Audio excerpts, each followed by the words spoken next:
Chers Congolais, Congolais de père et de mère, compatriotes Nabiso, surtout bino internautes, abonnés fidèles, bino sur Congolais bisika bozwami, toyo lisusu liboso ya poste téléviseur Nabino, Banamboka Ekolo Congo, véritable Congolais de père et de mère, koya ko partager Nabino les actualités politiques de la République démocratique du Congo.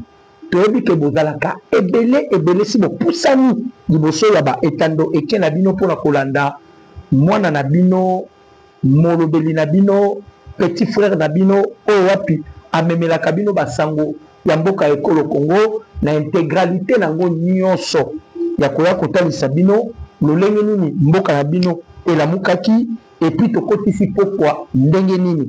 Voilà pourquoi nous sommes là.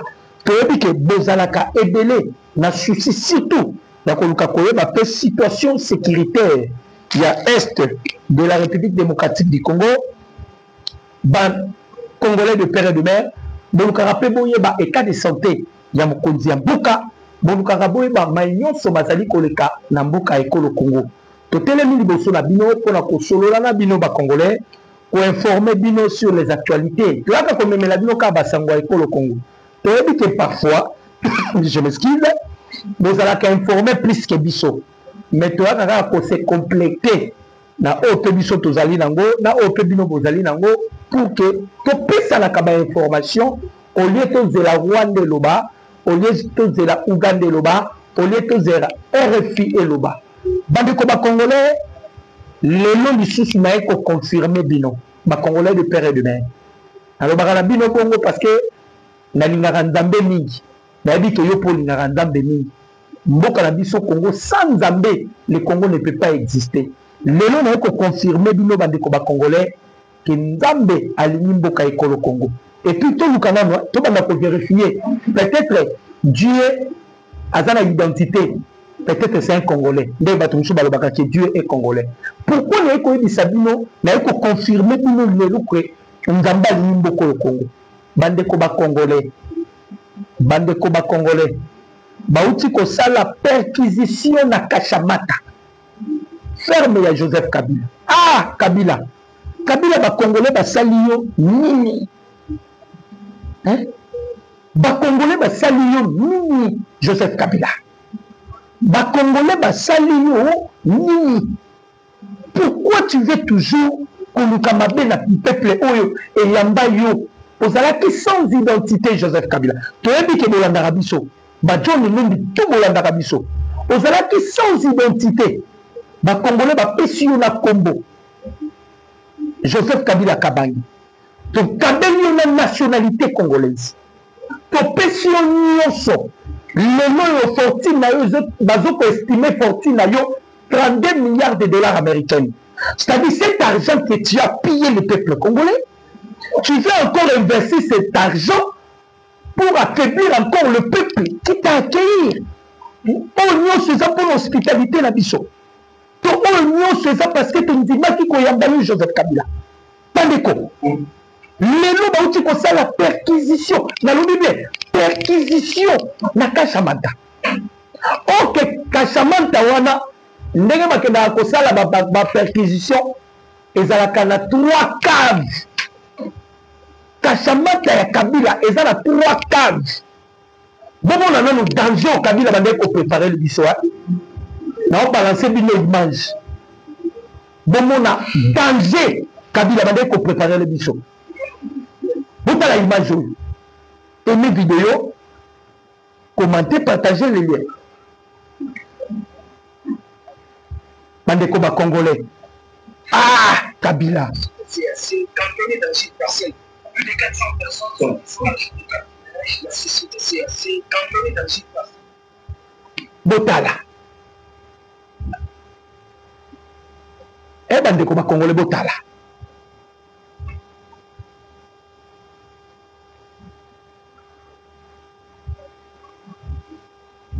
J'espère que mon monde a image.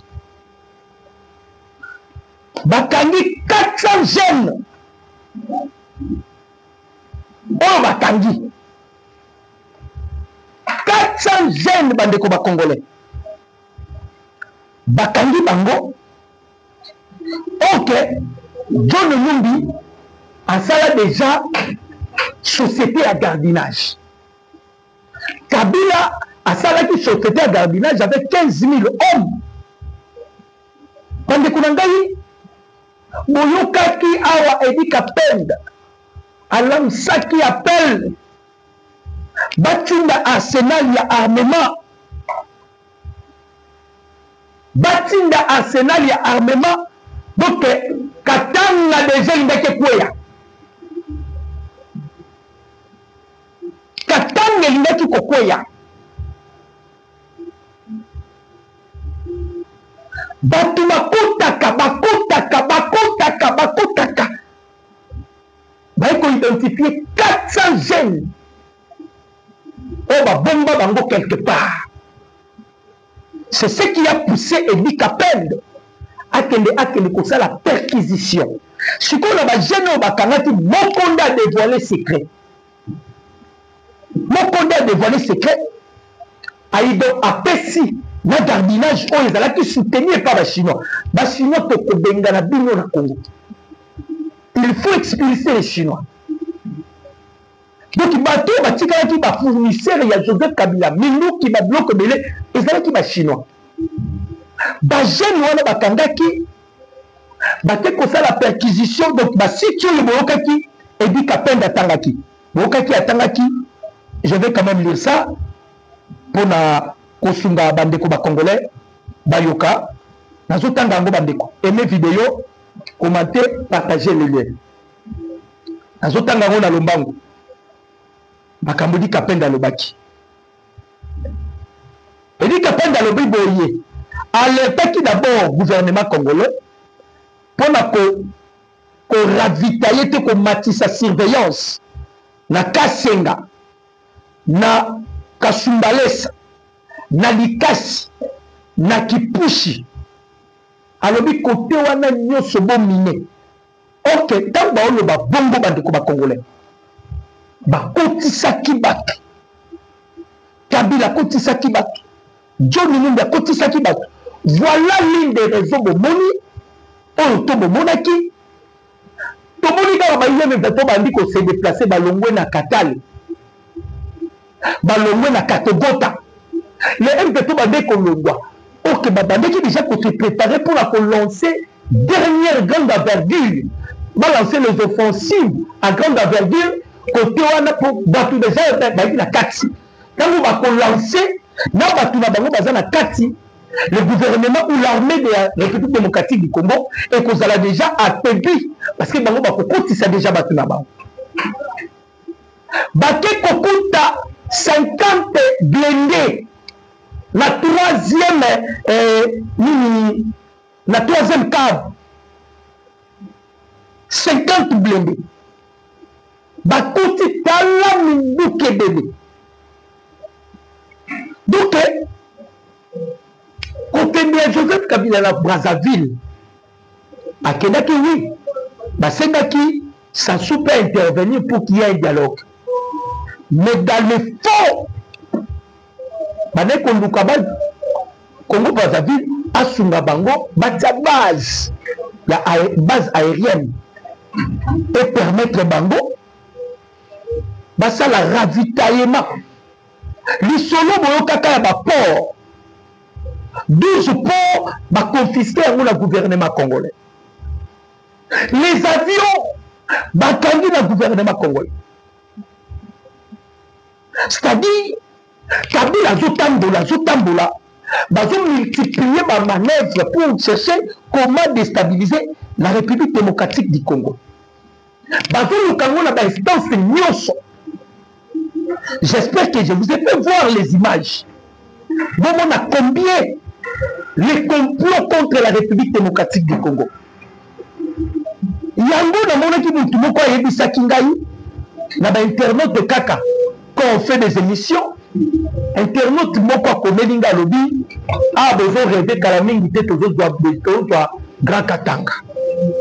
Moi-même je ne savais pas. Ok, batouana déjà bakontaki déjà bandeko ba congolais. Ni tété vigilance il y a Eddie Kapend. Si par malheur, ma femme qui tombe dans la Bakatanga, ou bien ma Christian Tiwe, Bandeko.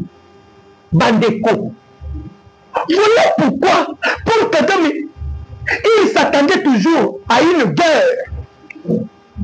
Que très bientôt là, je vais enlever Tshisekedi. Kagame a causé la bitumba.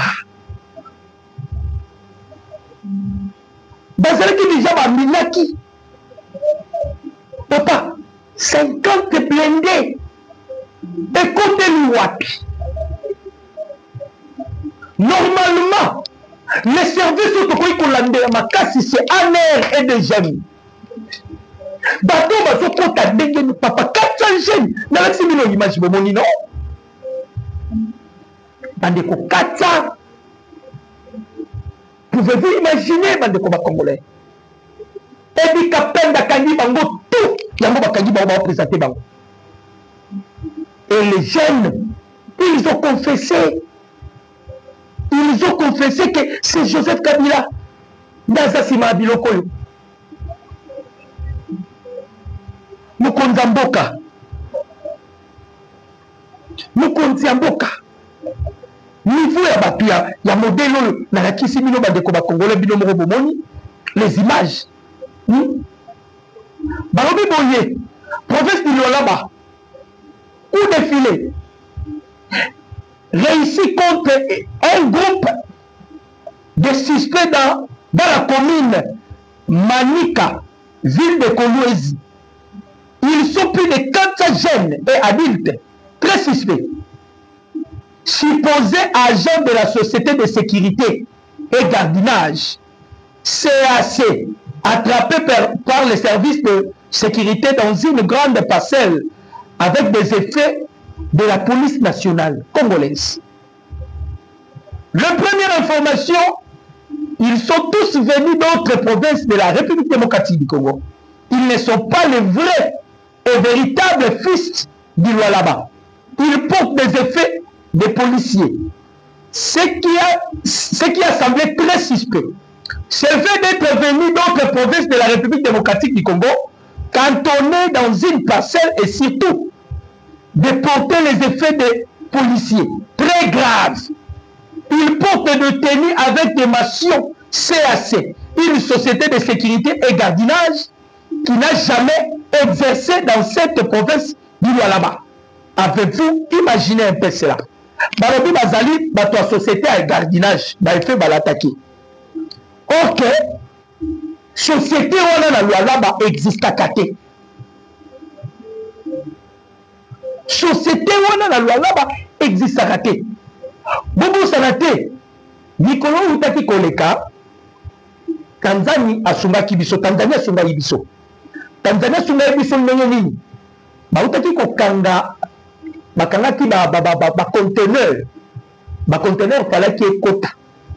Pourquoi Bazo visait toujours Katanga? La conception de Paul Kagame. Quand vous basalaki asso na Goma na Bukavu, selon Bango bamonaki ke nde bazu Goma na Bukavu, ezalaki moyen moko ya motuya pour asphyxier le gouvernement congolais. C'est alors que le gouvernement congolais va s'incliner na ba demande na Bango. Ba demande na Bango boyebi. Eza eloko mosusu te. Même les cahiers de charges na Bango bamemaki na doa, vous le connaissez très bien.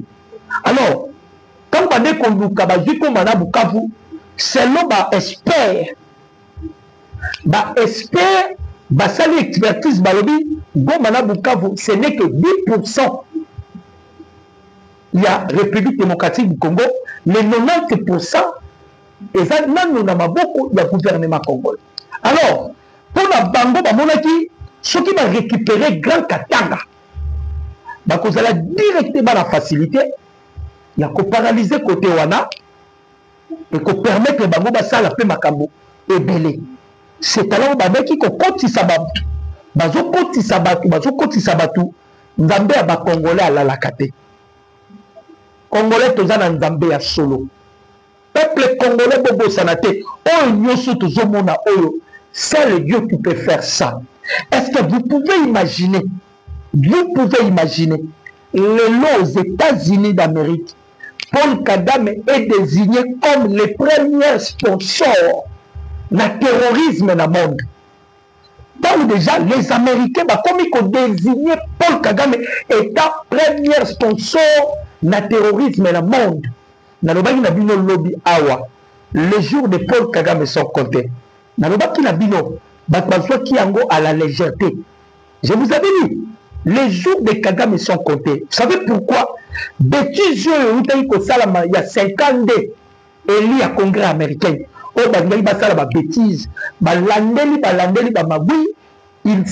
faut se rendre compte. Moïse Katumbi, Joseph Kabila, Paul Kagame, babimisaki ba mosolo na bango. Batiaki mosolo et pas il y a ba lobbyiste américain pour baluka ba bousiller to ba mettre en échec les accords les deals entre les États-Unis et la République démocratique du Congo. Bazoluka ba bloquer loko wana pona nini. Bandeko fo boyeba eloko moko. Na sur le plan spirituel, on dit makila ndenge tangara na Congo wana. Makila, on utilise les sang pour le pouvoir. Makila va utiliser un pour le pouvoir. À chaque fois, Kagame va se passer Makila, sur le plan spirituel, et là, il rendra Kabango fort et puissant. Parce que dans ce pas Makila, n'a pas occultisme et rendra Kabango puissant. Maintenant, quand le président Félix a dit à lobby, il faut guerre et sila. Bitumbo bazobunda, et ça, quand Makambu a commettre fait guerre. Parce que Bango peut batali balobi que pouvoir oyo ndenge pouvoir oyo ezokendeli, on risquerait de ne plus bénéficier. Parce que la pété politique est un monde d'intérêt. Ils ont compris que ici nyonso déjà est bloqué. Maintenant il veut utiliser des moyens va utiliser et heureusement le chef de l'État a attaqué déjà Edi Kapende na Katanga.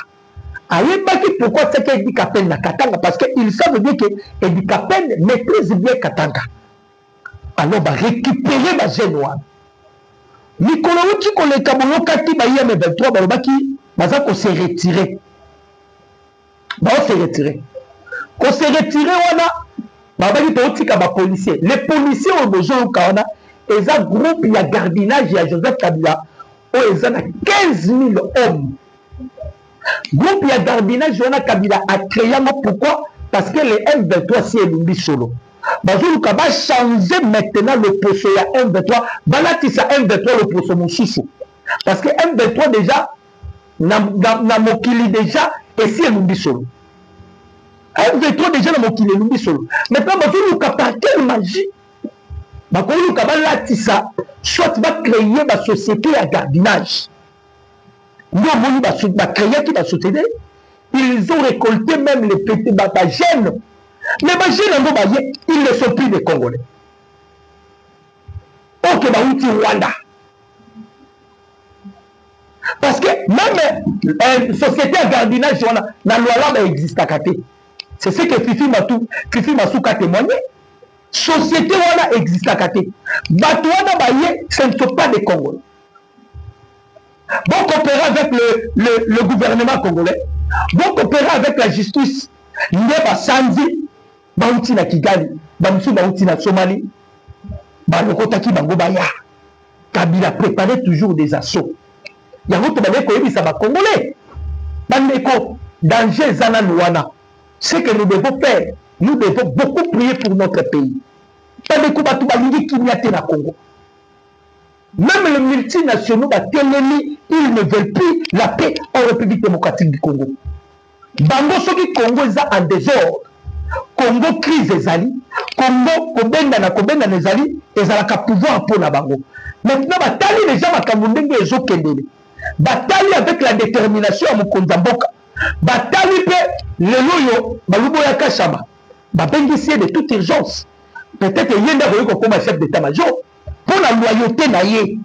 Bandeko, Luboya Kachama, Joseph Kabila m'a lié $100,000. Et à un moment, on a remis pour votre formation. Christian tué ou des pasteurs, cédé. Bon, l'argent sale, l'argent du sang, céder la facilité. Mais liboyaka chamatali, ya liboso mizongi katinayi. Na koyi kozwa 100 000 $. Maintenant sacrifier libota na ngai mobimba. Est-ce que pasteur pasteur wa Zadandolo Chiwewe. Quand Walubaki qui a livré président Félix a pensé qu'est-ce qu'il avait pensé pour la banana bango, pour la bande konaye. Parce que toi tu peux aller en Europe, mais ta famille est ici. Famille est ici. Vous voyez, Salam en Belgique, non? Vous êtes quand même informés, surtout la diaspora. Les Congolais, conclave, il y a Moïse Katumbe, Salam en Égypte, la Belgique. Ça a été 2 jours. Objectif, il y a conclave d'abord. Vous savez, c'est pourquoi? Babunda, que le gouvernement en place ait respecté le délai constitutionnel. Et respecter le délai constitutionnel. C'est-à-dire, en 2028, il faut organiser l'élection. Conclave Bassale. Voilà Liboso. Yami Balé. Ils ont dit officiellement qu'ils ne sont pas avec Corneille Nanga. Bango bako s'associer na ba rebelle. Appelle déjà à Joseph Kabila. Ba candidat potentiel au Kabila a pensé qu'il va kolanda et bango nyoso ba se désister. Ba se désister. Ba bito ko kendete. Sénégal a boyi ko yamba Kabila. Pays et Ndimi Kabila qui ne reçoit pas bêtise. Vous voyez ce pays. Kenya. Kenya. Mais vous allez voir. Kenya Ndimi ko yamba bêtise. Vous allez voir le gouvernement congolais. Ba ko yamba patiki pa ambassadeur ya Kenya. Et l'on va bende tout le monde dans le gouvernement congolais. Ce qui Kenya mais qui ko recevoir Kabila. D'ailleurs Kenya na Uganda. Bazaba bakoyi ko sala awate. Na logique des choses. Les ambassadeurs, il y a Kenya, na Uganda, Bazabat Bakoy Kozala Awate.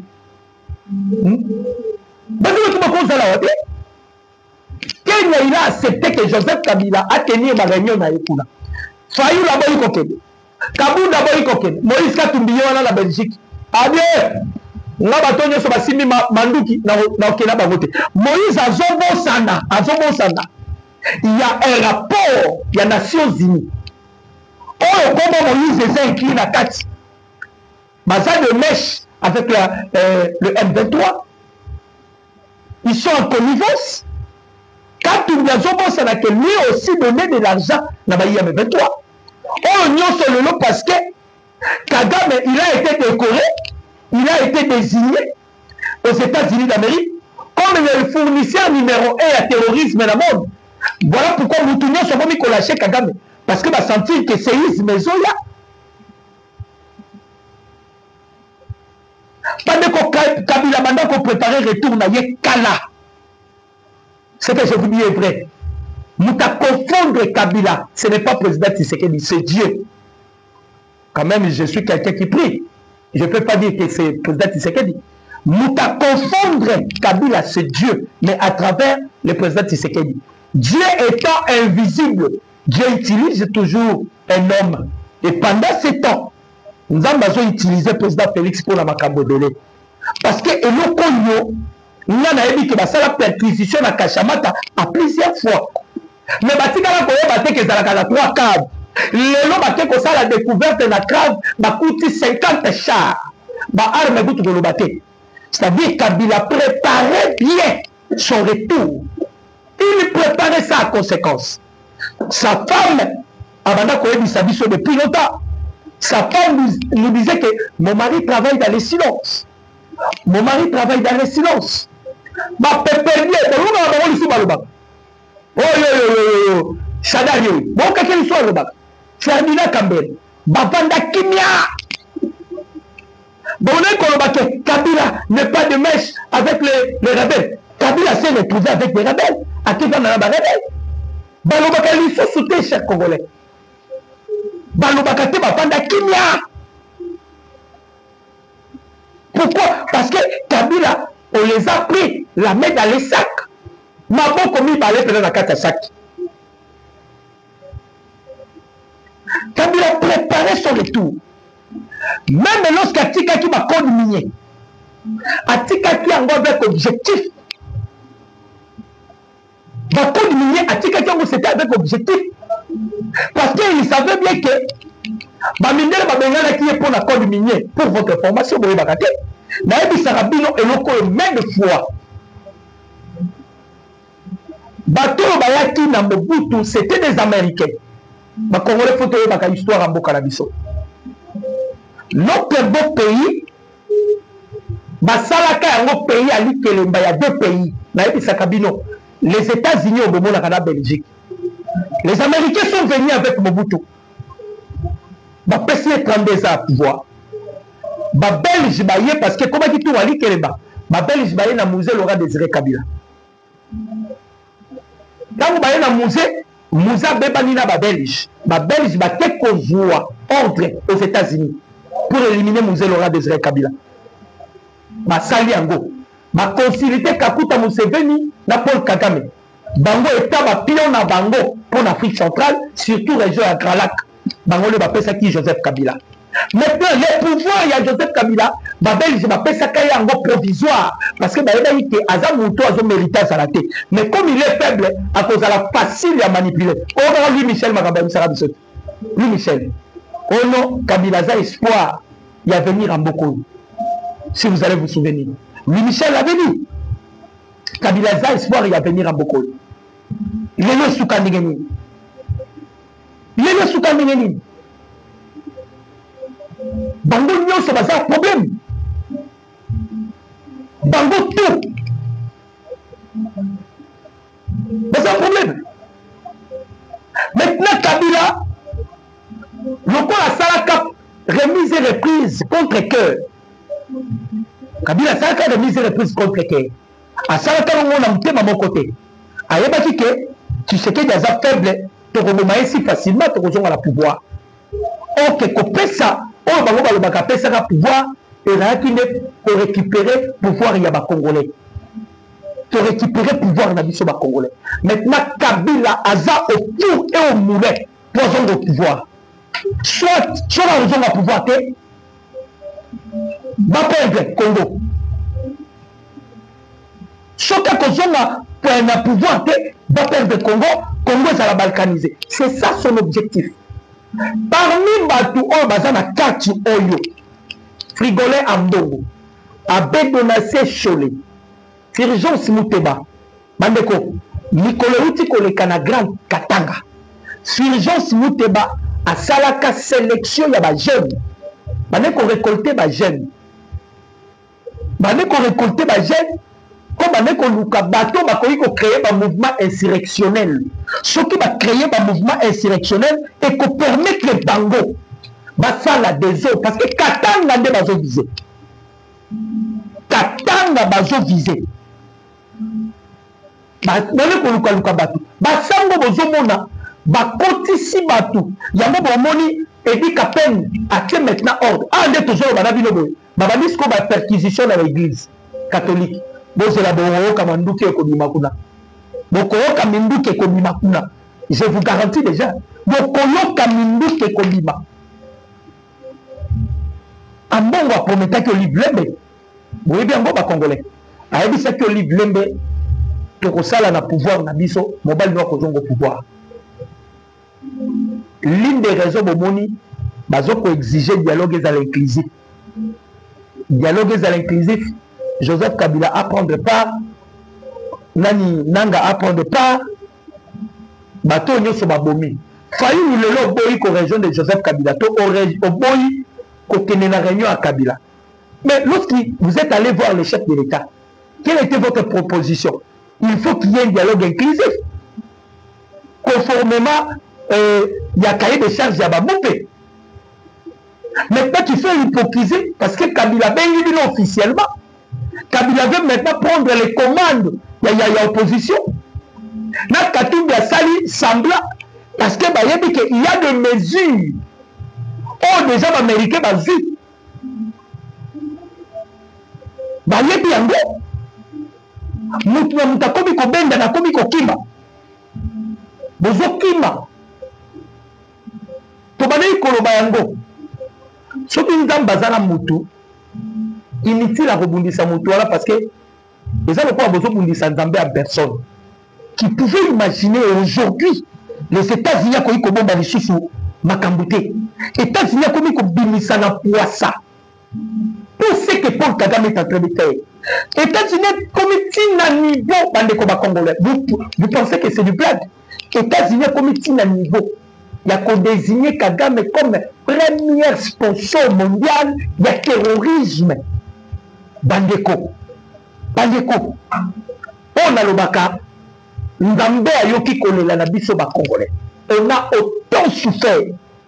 Basakani na biso na Kagame na ba façon nyonso. Kabila sakani na biso na ba façon nyonso.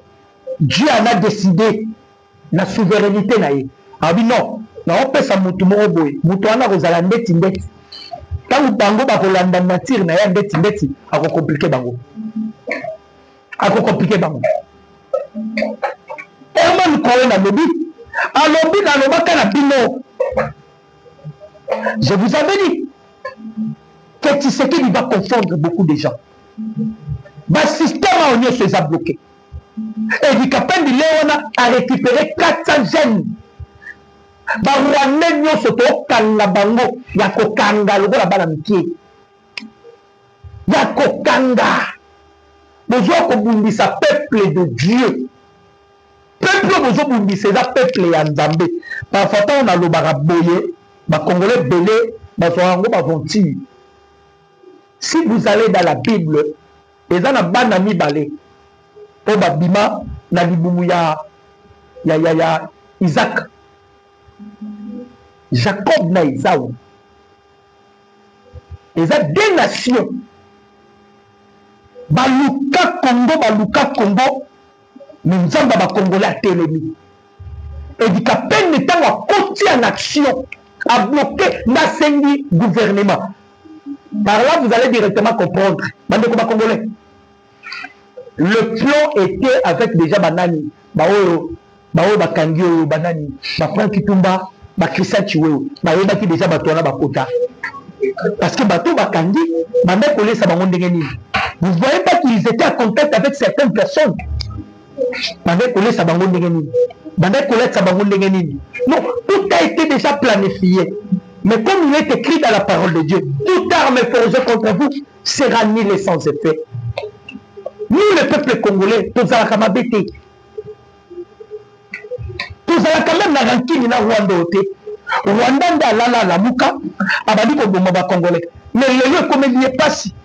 Le lieu comme il n'y est pas si parce que pouvoir moko yeko botama. Ouais, c'est supérieur, il y a pas pouvoir, il y a pas président sur l'Afrique. Maintenant, ils ont la difficulté. J'aime pour votre information va bloquer en nous. On a récupéré 4 avions de Joseph Kabila. 12 ports. L'aide, on a fait besoin de gouvernement congolais. Donc, on a fait la perquisition dans l'aide pour l'année. L'aide a fait la mine de Joseph Kabila. L'aide, on a beaucoup de la Baboma, beaucoup de Matadi. Et ça n'a pas beaucoup de Benganga na Bakongo. Aebisanga, Kabila, Kabila azana concession moko boye ba côté ba Nuozi kuna na bosani po apesa na décryptaka ngango abi Kabila azana concession moko na Nuozi kuna concession na ba kota kate et ça la kaka donc c'est quelqu'un qui a eu le temps pendant à 18 ans au pouvoir. À 18 ans au pouvoir, c'est pas facile. Na 18 ans au pouvoir Kabila sala attaquer l'opinion sur la place. Surtout kaka, lorsque les Américains ont décidé, il y a connu sa Kabila, tika pouvoir. Maintenant Kabila, qu'est-ce qu'il devait faire? Kabila Vandi a raisonné, il dit non, non, là ça la nomination à officier. Avec ça la nomination à officier. On dit que Baoucho Kangali sous officier. Bakangeli sous officier. Officier que Bakangeli sous ébélé. À ça la nomination à officier. Objectif de la nomination d'officier dans les Alakini. Ce qui a accueilli, ceux qui pouvoir ici l'accueillir, il peut revenir au pouvoir, soit par un coup d'État, ou soit par un coup d'État constitutionnel. Les Alakini des probabilités. Comme ça, on a abolir l'accord Yassine City. C'est-à-dire, il y a deux options. Soit, il y a un coup d'État constitutionnel, soit à un coup d'état penza Bandou Kiboy. Alors, il était en difficulté. Kabila devait maintenant Kobima Libanda, parce que ce Kobimi Libanda, même le président Félix a géré Kabila, même sur le plan spirituel. On a eu Bissabi nous a solo. Pour contrôler l'ennemi, il faut s'approcher d'Aïe. Le président Félix a donc Kabila Vandawa. Pour gérer Kabila, à contrôler Kabila. Et par là, Kabila a la difficulté. Kabila se sentait comme si il y avait une prison au ciel ouvert. À ciel ouvert. C'est ce que Kabila voulait maintenant Abima. Il avait créé maintenant qu'il avait ça la thèse. C'est alors que vous avez vu Kabila sortir. Quand Abimi a quitté Mossinaï. Mossinaï a qui le corps maintenant éclairé. Mossinaï.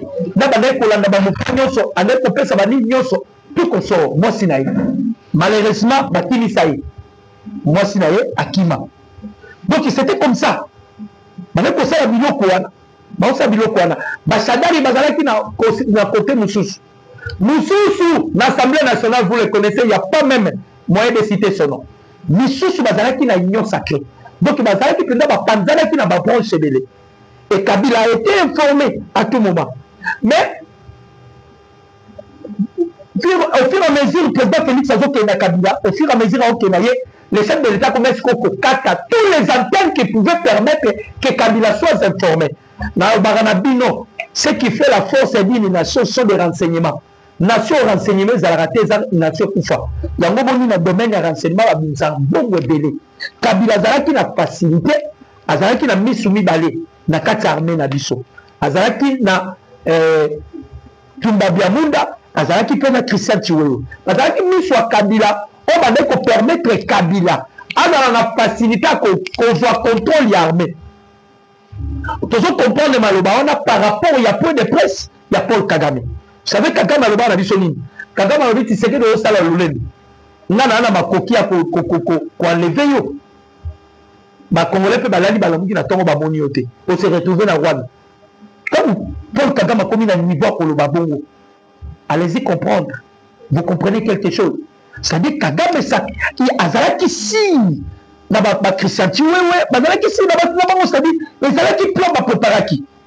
Heureusement bande comme congolais Jean-Pierre Bemba il était dans l'opposition. Peut-être ba congolais belé ba baraté. Jean-Pierre Bemba azalaki na opposition. Jean-Pierre Bemba baeko aeko ya le président Félix a bengié a poussé lui pembe na Mokonzamboka. Vous savez ce que le chef de l'État a dit ça à Jean-Pierre Bemba. Mokonzamboka a dit si Jean-Pierre Bemba. Bemba, aux Congolais, n'a Congolais. Bemba, pour prendre des consciences. Au moins, combien de fois, Moko Ezaki poulailler, si j'étire le biso dans ma façon nyonso. Si vous allez continuer à me combattre, vous avez sa force dans l'ennemi. On devait se réunir, s'unir, et s'imani le boko moko. Et nous allons renverser tous les empires. Il y a Emma, surtout, empire, il y a Emma Touti, et ça qu'on s'est pointé dans l'horizon. Vous allez comprendre que Jean-Pierre Bemba, modèle, relation, comment on a le président Félix. C'est comme si Jean-Pierre Bemba était ministre de la Défense, pour votre information. À comment en même temps conseiller particulier à chef de l'État. Bemba a dénoncé Kabila ici. Bemba a dénoncé les prêtres catholiques. Bemba est devenu comme un porte-parole du gouvernement congolais, porte-parole de l'armée, comme le porte-parole de la présidence. Donc Bemba aussi la biloko, c'est par rapport à Bemba qu'il faut comprendre que Bolingo Tshisekedi est dans le pont en Bokoyo.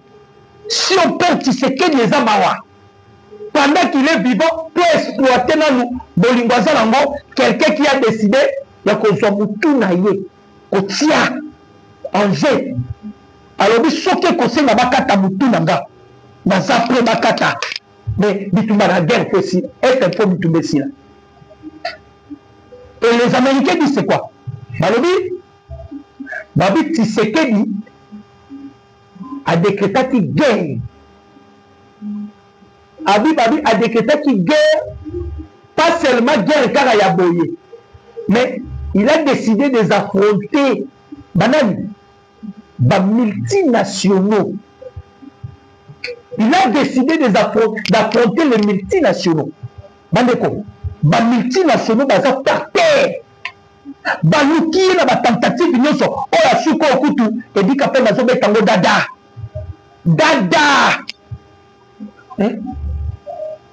Jelem ba bloqué bakandi Jelem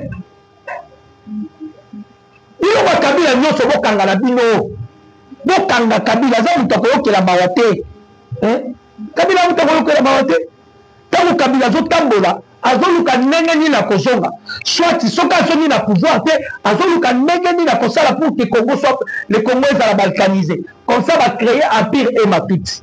Pensez-vous que ce pays ici sera divisé? Mobutu alobaka soki kosenga sala pacte na licitaire pour que le Congo soit indivisible, il est prêt de le faire. Pour vous dire que le Congo ne sera en aucun jour balkanisé. Et la décision finale du chef de l'État, Nabiloko Nyonso Mukondamboka Salobaki, on ne permettra pas que les Congolais soient dirigés par un étranger. On ne permettra pas. Francine Mouyumba Avandi, à la Moukiono, c'est dans le gouvernement congolais, balongola ba étranger nyonso na gouvernement. Bandeko. Peuple congolais. Tozo pesa na conseil tant que ba yaya pe bandeko na ngai, surtout ba papa bolanda kangai mi. Bible lo bakana biso muto ayebi ko bondela, il est capable de tout. Celui qui s'est prié est capable de tout. Cela veut dire ma réponse au tokoyi kozwa na mokili na boyete. On peut avoir des réponses à travers ma prière. Vous devez beaucoup prier pour ce pays. Vous devez beaucoup prier pour le président Tshisekedi. Azamutu. Andeko ba Congolais. Bobo de la mingi pour la Mukondamboka. Nazo si prier biso. Bisika to kozala. To senga aka nzambe. Apesa ye longue vie. Je sais pourquoi je dis ça. Andeko nangai. Totala nanu. Esika Congo na biso uti. Totala. Tozala batu to réfléchir. Bandeko to vanda na mboka oyo 600 titres d'exploitation minière ezara ya bapaya babimisi na liste batangi na bakombo ba Jacob Zuma le clan Clinton la famille Clinton bazana ba carré minier ba oyo nani ba Hillary Clinton ba nani ba carré minier. Vous pouvez imaginer que le Congo peut récupérer ba carré minier na Karaboyi na mandat moko. C'est Dieu qui peut faire ça. Vous savez combien nous condamnons à d'autres vies en danger. Voilà pourquoi nous vous exhortons, peuple congolais. La prière seulement. Nous devons prier pour notre pays et nous devons prier pour le chef de l'État. Que Dieu bénisse la République démocratique du Congo. Que Dieu bénisse le commandant suprême, le président Tshisekedi, Félix Antoine Tshilombo. Que Dieu bénisse notre gouvernement pour réussir la mission. Que Dieu bénisse le Wazalendo. Et dit qu'à peine, Zamba Pambolayo. Luboyaka Chama, que Dieu vous bénisse. Le Wazalendo, le FARDC, c'était avec plaisir de partager ensemble avec vous ce numéro de décryptage. Plus 243 89 63 95 965. Je dis et je vous remercie. Ciao.